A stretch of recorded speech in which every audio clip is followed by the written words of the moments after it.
నాని గారు. నాని సార్. గారు. హాయ్ అండి. అండ్ పెద్ద సాహసమే చేశారు మళ్ళా.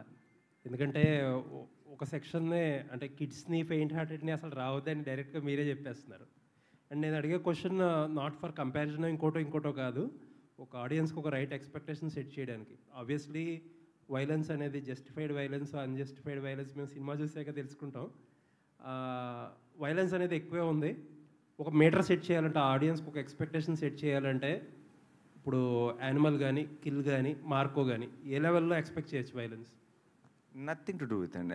అంటే కంపారిజన్ కాదండి. ఏ సినిమాకి ఆ సినిమా అంటే కైండ్ ఆఫ్ అసలు కంపారిజనే కాదు. లేదు. But the kind of bloodshed we ఆ మూడు లాగా ఆ 3 సినిమాలు ఐ థింక్ 3 చాలా ఈ సినిమాకి చాలా దూరంగా ఉండే సినిమాలు. అంటే వాటి వాటి గ్రామరే వేరు.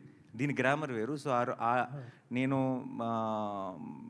ఆ స్కేల్ని ఈ స్కేల్ని పక్క పక్కన పెట్టి లేదు అంటే నేను చెప్పలేను. స్పిల్ అయిన బ్లడ్ ఎన్ని లీటర్లు స్పిల్ చేశారు అనే దాని మీద అది అది అడుగుతున్నా. అలాంటి లెక్కలో చెప్తారు. అలా ఏం లేదు కానీ but it is a very మీకు ట్రైలర్లో చూసినప్పుడైనా మీకు వైలెన్స్ అనిపించవచ్చు కానీ మీరు సినిమా చూస్తున్నప్పుడు వైలెన్స్ ఏంటి ఇంత ఉంది అసలు మీకు ఆ థాటే రాదు. మీరు జస్ట్ కథతో ఫాలో అవుతారు, మీరు ఆ నరేటివ్తో ఫాలో అవుతారు, నెక్స్ట్ ఏంటి అని చూస్తారు. సో అప్పుడు మీరు ఇలా సపరేట్గా వైలెన్స్ అని సపరేట్ చేసి చూడరు. అది మేబీ ట్రైలర్ కాబట్టి మీరు లేదంటే మీకు పాత ఇంతకుముందు ఎగ్జాంపుల్స్ ఉన్నాయి కాబట్టి మేబీ ఇమీడియట్గా మీకు అన్ని మైండ్లో ఫ్లాష్ అయి ఉండొచ్చు.